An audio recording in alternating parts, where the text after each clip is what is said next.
Ito ladies and gentlemen, may scoop ako sa inyo, may scoop ako. Alam naman natin, 'di ba, yung kahapon, isang araw, kaya alam mo, ito, wag yung wag kayo magi-skip ng video ni Banat Bay. Pag nag-skip kayo ng video ni Banat Bay, mawawala kayo sa takbuhin, mawawala kayo sa mga pangyayari, sa mga eksena. Kaya wag kayo magi-skip ng video ni Banat Bay. Panoorin tong balita na to. Sa gitna ng gera sa Middle East at krisis sa petrolyo, sinabi ni Pangulong Bongbong Marcos na baka may dahilan na para sa joint oil exploration. Kasama po ang China sa West Philippine Sea. Nakatutok si JP Soriano. Di maikakailang uminit ang tensyon sa pagitan ng Pilipinas at China sa mga pangyayari sa West Philippine Sea. Pero sa nangyayari ngayong gulo sa Middle East at krisis sa petrolyo, sinabi ni Pangulong Bongbong Marcos sa panayam ng American media agency na Bloomberg, bukas siya na i-reset ang relasyon sa China. I think it's certainly going to happen. I don't think that's something that that is like an option. It's happening now. There's going to be a very, very serious restructuring. They will have a lasting effect. And there will have to be a new normal. Sa gitna ng walang prenong pagtaas ng presyo ng krudo, tinanong ang Pangulo kung bukas siya sa isang joint oil and gas exploration kasama ang China. Kahit sa pinagtatalo ng teritoryo gaya ng West Philippine Sea, sagot ng Pangulo, baka raw ngayon merong dahilan para gawin na ito.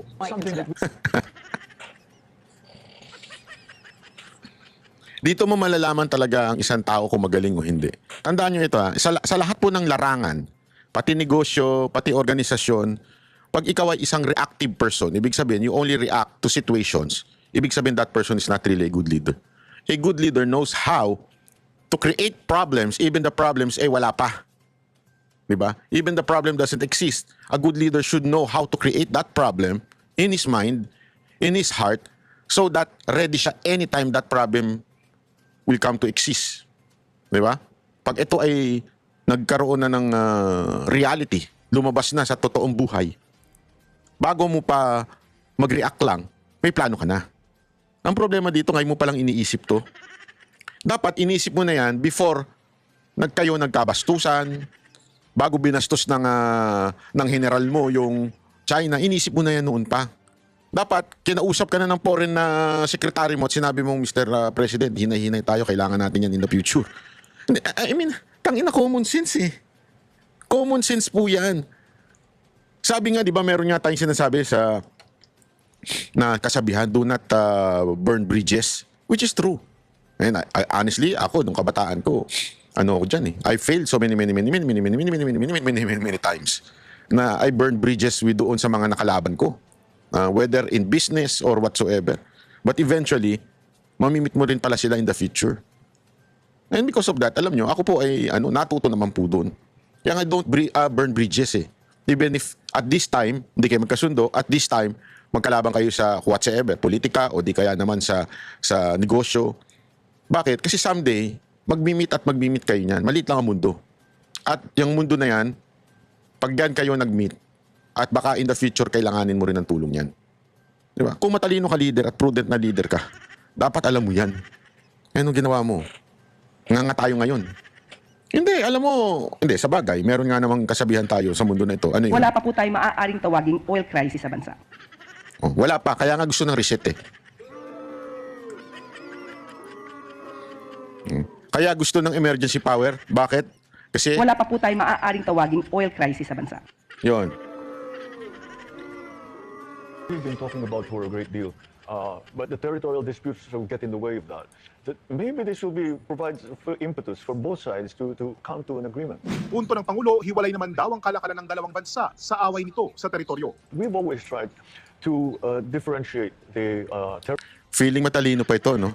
Akala niya nabobola niya yung yung nag-i-interview sa kanya. Pero sabi ko, ang tanga talaga. Ba't di ka ngayon humingi ng tulong sa Amerika, yung ginawa kang tuta ng Amerika? Bakit di ka ngayon humingi ng tulong? Di ba?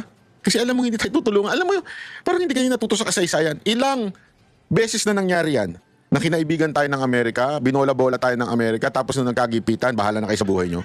Ginawa nila yan, di ba? Nakalimutan nyo na, sa kasaysayan pa lang. Niligtas tayo sa mga Espanyol, kuno. Tapos eventually binitawan din tayo ng kagulo-gulo na sa Japan.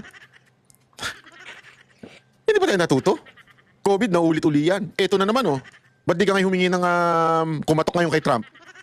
territorial disputes from our trade arrangements. Many investments still of the big programs here of the government are coming from China.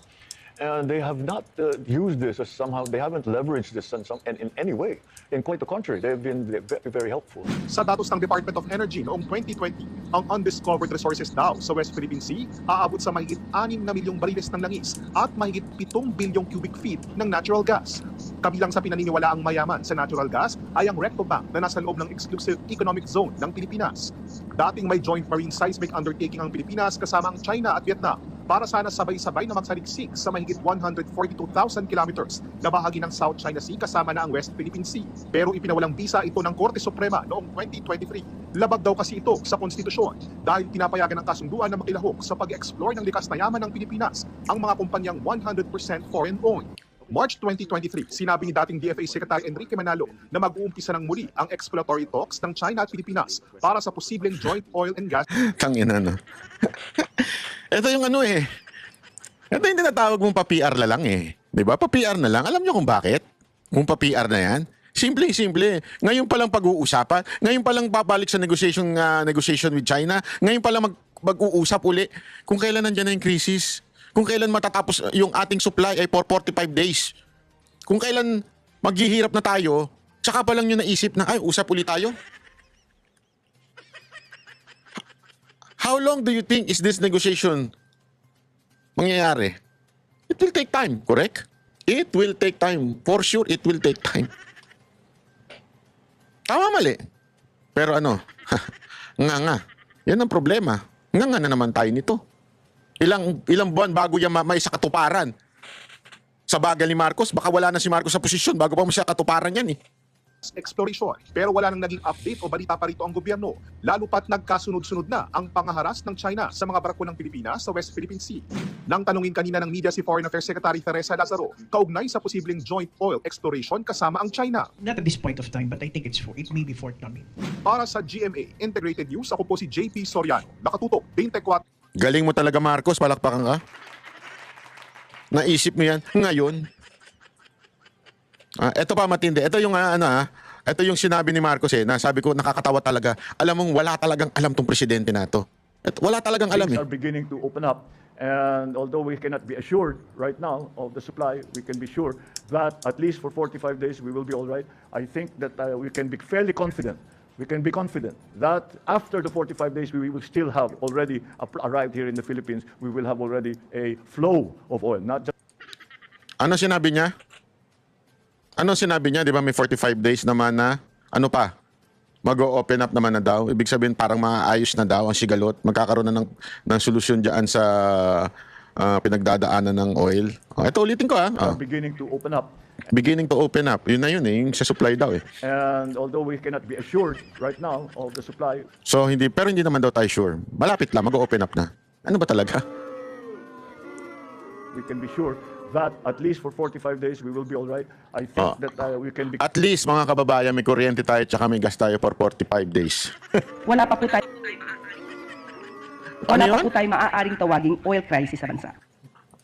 Okay. Wala pa naman pala. After 45 days pa. Tama nga naman pala si Castro. Wala pa po tayo maaaring tawaging oil crisis sa bansa. Ayun. Wala pa. Okay? So, tama pa siya. Anak ka ng meme. Anak ka ng meme talaga. Oo, Yusik Claire. Tuloy natin to. fairly confident. We can be confident that after the 45 days, we will still have already arrived here in the Philippines. We will have already a flow of oil, not just one delivery, not just two deliveries, but a flow of petroleum and petroleum-related products. The next part of the challenge that we were facing was the supply and the pricing of petroleum products. Kaya ang una naming tiniyak ay ang unang tanong ko sa Department of Una daw yung supply, di ba? So, sinasabi niya, maaayos naman daw. Pangalawa, ito yung pangalawa niya. Ano ba ang stock natin ng diesel, ng gasolina, ng kerosene, ng jet fuel? At ito ay binigay sa atin. Marami sa inyo ay nakita naman ninyo yung unang report kung ilan ang supply natin. At ang instruction ko sa kanila, huwag yung titigilan. Maghanap kayo pa ng supply dahil hindi natin alam kung gaano katagal pa ito.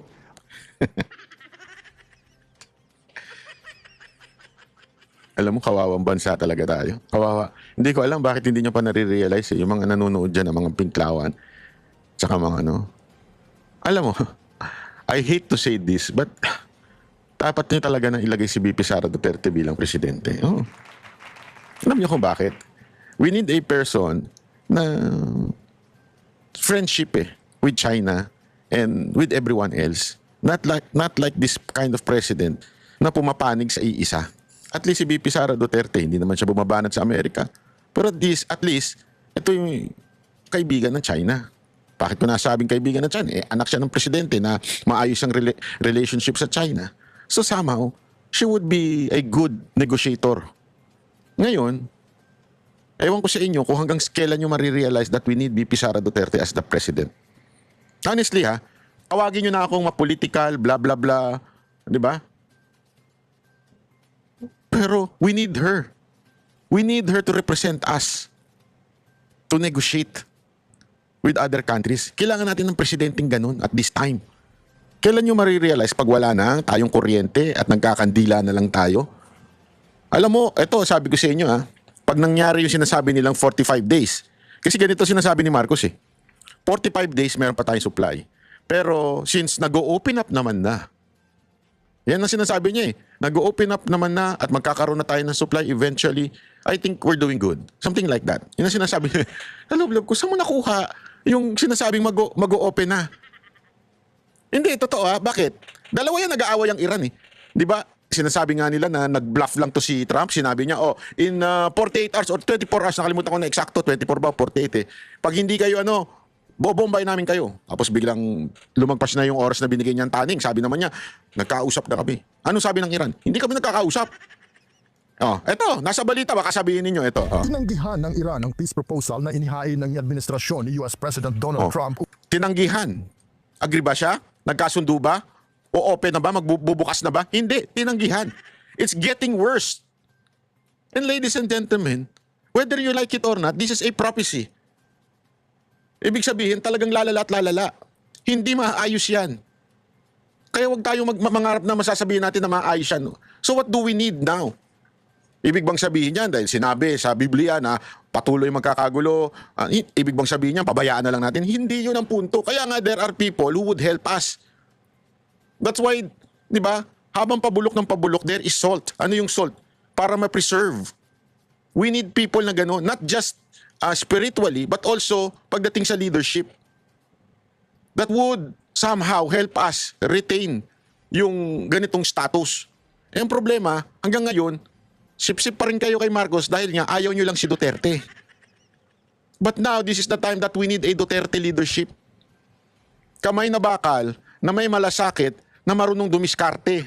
Hindi katulad ngayon na parang lutang. Hindi ko alam kung lutang ba yan dahil walang alam. O baka naman lutang sa ibang bagay. Ayan na nga, sinasabi na nga Alam mo, nanonood ako kasi ng mga sagutan nila Nagsasagutan ng Iran at Amerika. Lalong hindi nagkakasundo kasi, sorry to say may pagkamayabang di si Trump etong Iran, isa pa din to. Hindi rin kami babaluktot. Kasi ganyan naman ang away Ang away pataasan ng ihiyan. Ano sinasabi ng Amerika? Aminin lang nila, natalo na sila. Ano sabi ng Iran? Ayaw mag-sorry. Alam mo, typical na away ng dalawang tao. Pero ito, buong bansa ang nag-aaway. Ngayon sasabihin mo, hindi, magkakaayos na yan. We have 45 days.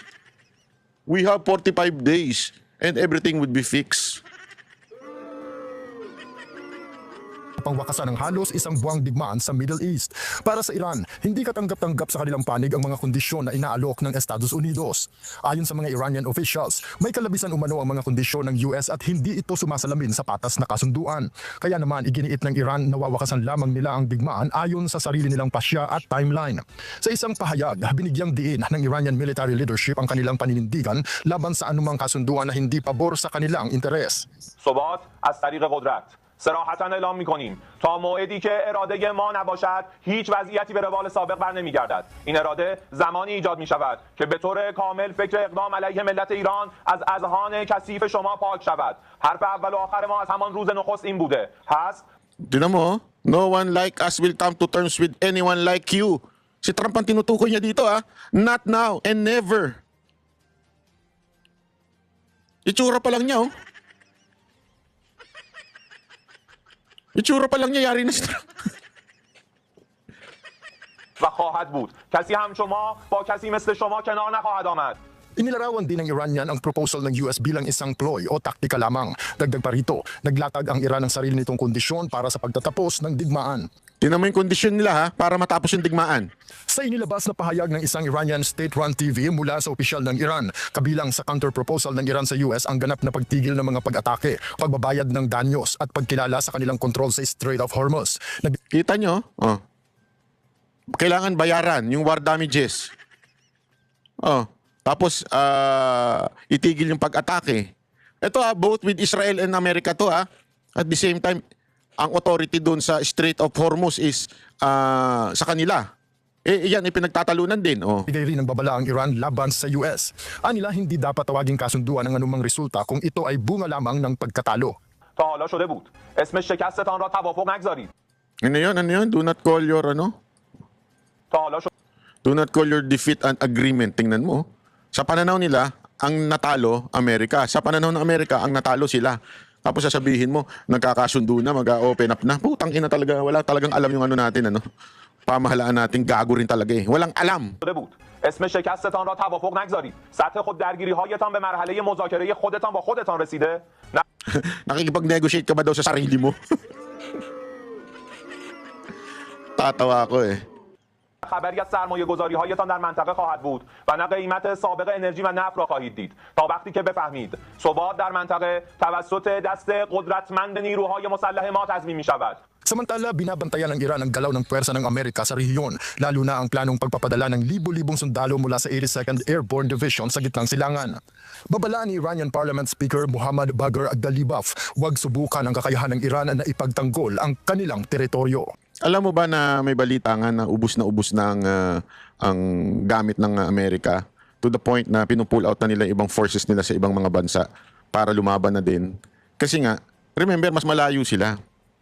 Diba? So, itong ang Iran, nakapaghanda na ho ito. Huwag niyong kakalimutan, ito yung dating Persia sa Bible. And they are really, in the Bible they are really trained for war. Mula noon, nakikipaglaban na sila. Ganon sila ka-ancient, panahon pa lang ng Biblia, naandun na sila. Old Testament.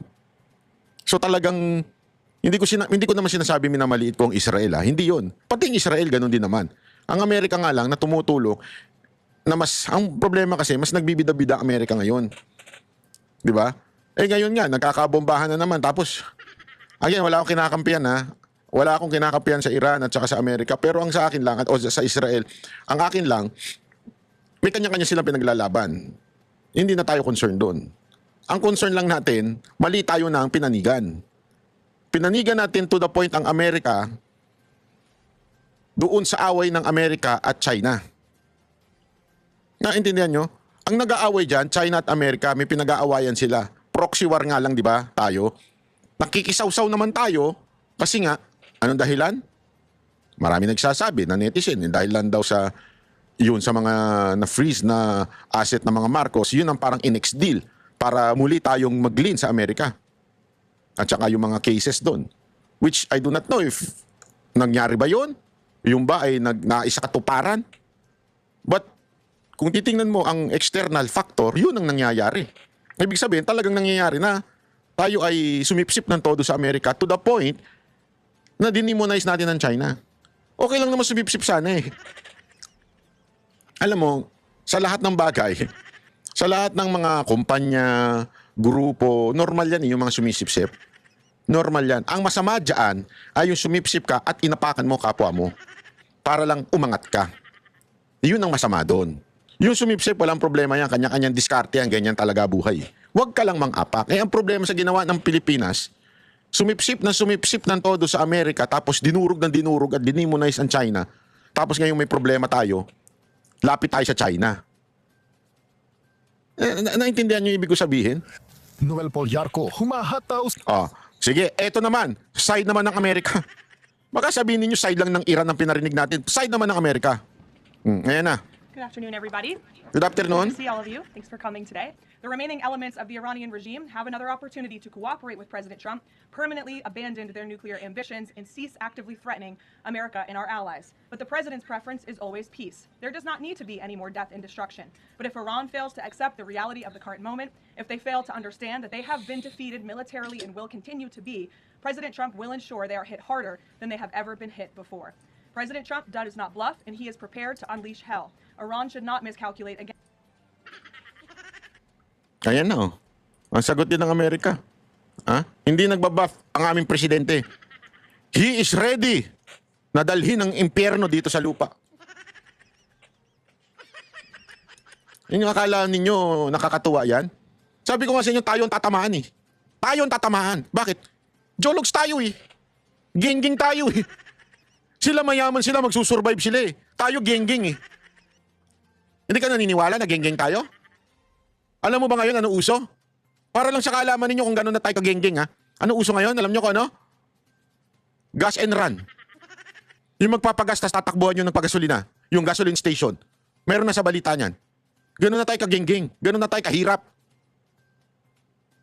Bakit? Eh dahil sa kagagawa nitong presidente na to. Tapos ang yayabang pa rin natin hanggang ngayon, gusto pa rin natin yung presidente na yan. Ewan ko sa inyo, bahala kayo sa buhay nyo. Maghirap kayo. Yan ang sasabihin ko sa inyo, maghihirap kayong lahat, pati ko.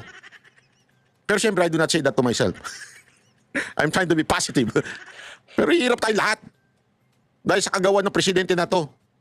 We are now at the mercy of China pagdating sa oil. Di ba? Grabe. Their last miscalculation cost them their senior leadership, their Navy, their Air Force, and their air defense system. Any violence beyond this point will be because the Iranian regime refused to understand they have already been defeated and refused to come to a deal. Talks continue. They are productive, as the president said on Monday, and they continue to be. However, I saw a 15-point plan that was floated in the media. I would caution reporters in this room from reporting about speculative points or speculative plans from anonymous sources. The White House never confirmed that full plan. There are elements of truth to it, but some of the stories I read were not entirely factual. So I am not going to negotiate on behalf of the president here at the podium. What I will tell you is these talks are ongoing. We're not going to get into the nitty-gritty details that have been exchanged between the United States and Iran at this time. Is there a time frame as to when the first oil tanker can go through the Strait of Hormuz freely? It's a very good question, Ed. I don't have a specific timeline for you today, but it's obviously something the administration is working towards.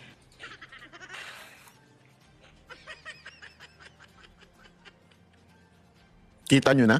Putang ina, yung Amerika nga, hindi nga nila alam kung kailan sila padadaanin eh. Tapos tayo, it's 45 days and it's opening now so that we will be having a delivery within that 45 days. Ganun katanga yung presidente natin. Sorry bobo talaga eh. Tanga talaga eh. And we have 45 days supply, but now it's opening now, so ang nguya-nguya pa. Ayan na nga eh. Sila nga tinanong eh, kailan makakadaan na pinag-uusapan. Hindi namin alam anong gagawin namin. Parang ito yung yung sa ding ding ding. Alam mo yun?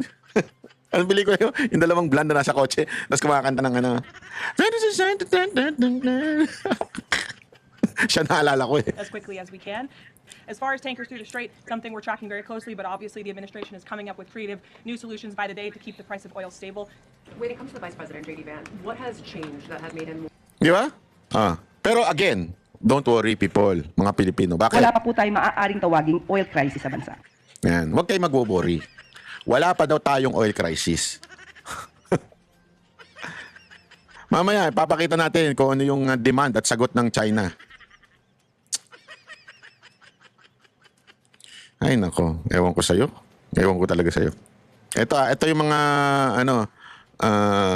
ito papakita ko lang sa inyo ha. Ito na nangyayari sa Pilipinas. Matapos mag-viral ang isang sasakyan sa Karkar, Cebu na nagpagas sabay takas, binayaran na ng driver ang 500 pesos na gasolinang ipinakarga niya. Nasa frontlining balita si John Naroa ng News 5 Visayas, exclusive. Nag-viral sa social media ang isang kuha ng CCTV kung saan makikita ang pulang kotse na ito. May temporary plate ang sasakyan, ibig sabihin bago pa lang. Pero kahit bago pa lang, nasangkot na agad ito sa gas and run. Matapos nitong magpakarga sa isang gasoline station sa Carcar, Cebu, dali-daling sumibat ang driver ng di nagbabayad. Pinuntahan ng News 5 ang gas station pero tumanggi nang humarap sa camera ang manager nito. Pero anya, nangyari ang insidente nitong Lunes. Nagpagasolina raw ang motorista ng 500 piso at magbabayad gamit ang e-wallet. Kaya kinuha muna ng pump boy sa cashier ang payment terminal machine. Pero pagbalik niya, wala na ang sasakyang nagpagas. Agad namang natuntun ang may-ari matapos makipag-ugnayan ng gasolinahan sa auto dealer. Humingi ng tawad ang driver at sinabing nakalimutan niya raw magbayad. Sa huli, nagkasundo ang dalawang panig matapos magbayad ng driver ng 500 pesos. Can you imagine that, ladies and gentlemen? This is how na tayo kahirap. 500 lang, tinakbuhan pa. Akala ko ba walang oil crisis? Wala pa po tayo maaaring tawaging oil crisis sa bansa. 500 pesos lang ha. Nakalimutan lang daw. Pero pinakuha niya yung QR pero nakalimutan lang daw. Oh, ito pa, para lang sa i-explain lang natin kung bakit talagang nakakaloko itong pinagagawa ni Marcos. Balik-kalsada ang mga tsoper, hindi para pumasada, kundi para magprotesta. Muli nagtigil pasada ang mga transport group para iparating ang kanilang galit sa walang prenong mega oil price hike. At live mula sa Mandaluyong, may express report si Rainiel Pawid. Rainiel, ano ba ang sitwasyon sa mga oras na ito?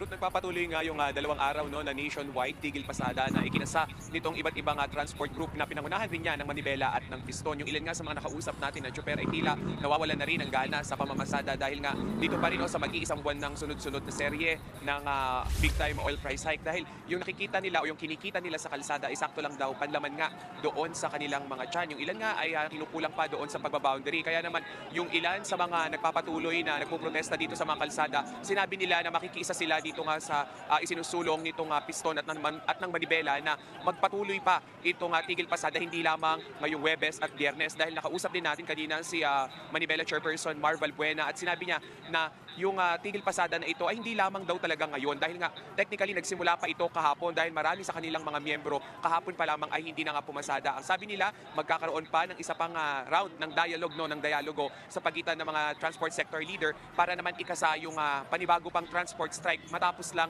yung Holy Week. Balikan natin yung sitwasyon ng mga tsoper dahil ang ilan sa kanila ay nagpaplano na rin na bumalik nga sa kanilang probinsya dahil gutom na rin yung inaabot nila dito. At kung apektado yung mga tsoper, apektado rin yung araw-araw na galaw ng mga commuter. Pakinggan natin yung pahayag ng ilang driver at ng ilang commuter. Ito po, nakatala yung biyahe namin papunta sa trabaho. Walang masakyan na jeep papunta sa trabaho namin. Kung magkano lang naiabot ng driver ko, 500, 600, ganun na. Yun na lang, tinatanggap ko na lang. Yung ang isang driver ko, nag-boundary, 300. Grabe, no? Boundary 300. Paano mo papagawa yung sasakyan kung masira yan? Hindi, ako sabi ko nga sa inyo kaya tayo mag-ingat ngayon Ito yung mga panahon na talagang dadami ng crime. Walang, hindi ko gina-justify Pero talagang marami dyan na no choice kung hindi tumakbo sa crime. Hindi ko sinasabing sila pero mapepuwersa talaga yan Alam mo, lagi ko nga ito naririnig Yung bagang magkaroon ka ng magutom ka, magkaroon ka ng problema, kaya mong tiisin. Pero yung anak mo na yung nagugutom, anak mo na yung wala na, doon dudugo ang puso mo Hindi ko sinasabing tama ang gagawin Pero malamang sa malamang talagang papasok sila sa mga petty crime na magdanakaw, mag-i-snatch, mag-hold up. Kaya nga, alam mo yung pinatay sa Maynila, na nahuli na ni Yorme. Kaya maraming salamat, Yorme. Yung crime sa Maynila na dating, I think yung security, dating police na security ni Isko Moreno. Alam mo bakit namatay yun? It's not really akala ko kasi, riding in tandem na tinarget i-ambush talaga yung tao. Hindi. Nakakita lang daw sila ng kwintas. May suot na alahas. Siguro nakita. So, hold upin nila. Nagkataon nagkabunutan. Pinatay. So, ano ibig ko lamang pong sabihin, mga kababayan? Ganyan talaga mangyayari. Dadami hold upper. Alam naman, sabihin ko sa inyo na pag kami hold up, ibigay nyo na. Huwag na kayo lumaban. Sana kung hindi kayo patayin. Kasi naalala ko nun, nung may studio pa kami dyan sa may Makati, meron dyan sa may Palanan. Hinold up, tapos binaril pa. Binatay pa talaga. Kasi nga, para walang witness daw. Ito yung mga dating pulis. So parang sabi ko nga, ano ba yan? Paano na mangyayari? Paano na mangyayari sa atin ngayon? Nahirap na talaga tayo. For sure, tatakbo ang mga kababayan natin sa hindi maganda. Kaya nga tingnan nyo ngayon, walang biro, ang luwag-luwag ng traffic. Nagkaka-traffic lang pag ginagawa yung lintik na EDSA. Pero pag hindi ginagawa yung EDSA, ang luwag na ngayon. Hindi ako natutuwa dahil maluwag. Oo, pero happy na rin. Pero ano kasi ko, sabi ko, kung ganun, so hindi na bumabiyahe talaga yung ibang tao. Yung mga TNBS, hindi naman daw pa tinatasan ng ang pamasahe. Kasi parang kailangan pang yan yun ng gobyerno. At the same time, hindi naman binababa ng mga operator yung kanilang commission. So paano na mangyayari nito? Alam mo, hindi lang ako ganito nagtatanong. Mismong yung mga senador, tinatanong nila yung DOE at walang masagot. Parang mga tanga lang.